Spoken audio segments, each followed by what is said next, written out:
जय श्री कृष्ण। तीसरा अध्याय, सती का पिता के यहाँ यज्ञोत्सव में जाने के लिए आग्रह करना। ओम नमो भगवते वासुदेवाय।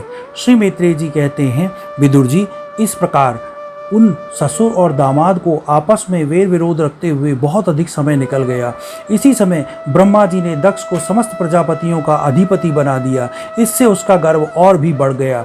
उसने भगवान शंकर आदि ब्रह्मनिष्ठों को यज्ञ भाग ना देकर उनका तिरस्कार करते हुए पहले तो वाजपेयी यज्ञ किया, फिर बृहस्पति सौ नाम का महायज्ञ आरंभ किया। उस यज्ञोत्सव में सभी महर्षि, देवर्षि, पितर, देवता आदि अपनी अपनी पत्नियों के साथ पधारे।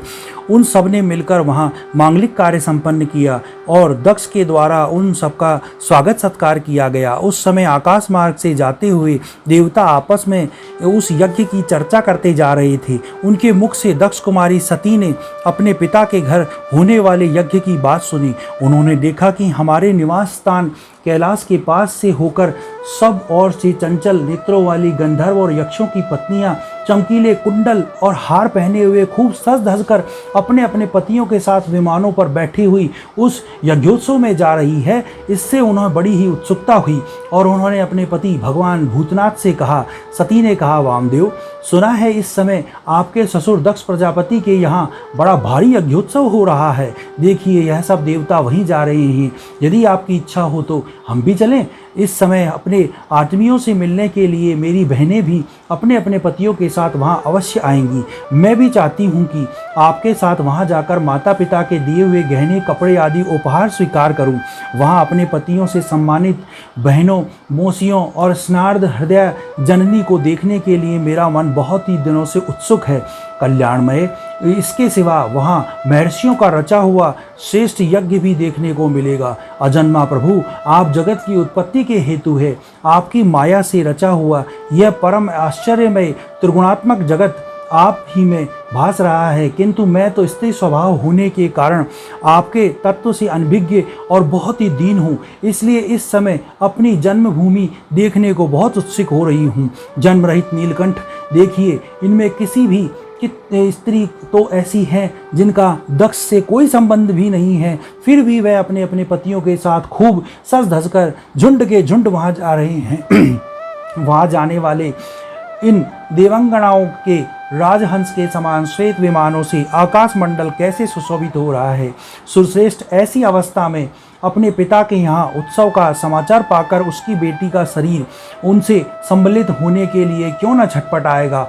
पति, गुरु और माता पिता आदि श्रद्धों के यहाँ तो बिना बुलाए भी जा सकते हैं। अतः देव, आप मुझ पर प्रसन्न हो। आपको मेरा यह अवश्य इच्छा पूरी करनी चाहिए। आप बड़े करुणामय हैं, तभी तो परम ज्ञानी होकर भी आपने मुझे अपने आधे अंग का स्थान दे रखा है। अब मेरी इस याचना पर ध्यान देकर मुझे अनुग्रहित कीजिए। श्री मैत्रेय जी कहते हैं, प्रिया, सती के इस प्रकार प्रार्थना करने पर अपने आत्मियों का प्रिय करने वाले भगवान शंकर को दक्ष प्रजापति के उन मर्मवेदी दुर्वचनों का, बाणों का स्मरण हो आया जो उन्होंने समस्त प्रजापतियों के सामने कहे थे। तब वे हंसकर बोले।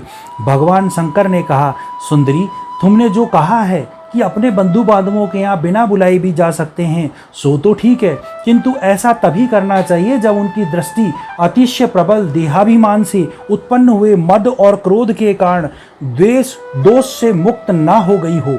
विद्या, तप, धन, सुदृढ़ शरीर, युवावस्था और उच्च कुल, यह 6 सत्पुरुषों के तो गुण हैं, परंतु नीच पुरुषों में यह अवगुण हो जाते हैं, क्योंकि इससे उनको अभिमान बढ़ जाता है और दृष्टि दोष युक्त हो जाती है और विवेक शक्ति नष्ट हो जाती है। इसी कारण वे महापुरुषों के प्रभाव को नहीं देख पाते। इसी से जो अपने यहाँ आए हुए पुरुषों को कुटिल बुद्धि से भो चढ़ाकर रोष भरी दृष्टि से देखते हैं, उन अव्यवस्थित चित्त लोगों के यहाँ यह हमारे बांधव है ऐसा समझकर कभी नहीं जाना चाहिए।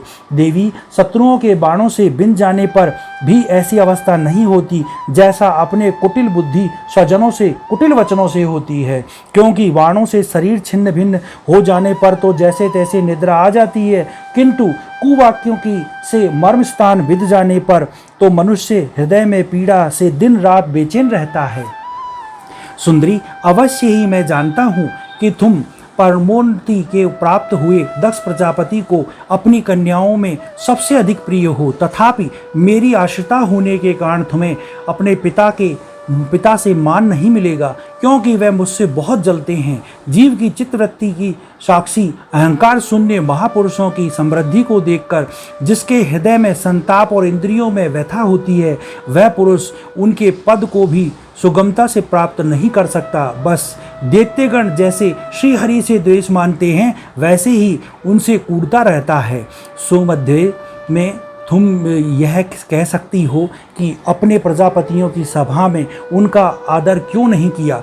यों सो में सम्मुख जाना, नम्रता दिखाना, प्रणाम करना आदि क्रियाएं जो लोक व्यवहार में परस्पर की जाती हैं, तत्वज्ञानियों के द्वारा बड़े अच्छे ढंग से की जाती है। वह अंतर्यामी रूप से सबके अंतःकरण में स्थित परम पुरुष वसुदेव को ही प्रणाम करते हैं, देहाभिमानी पुरुष को नहीं करते।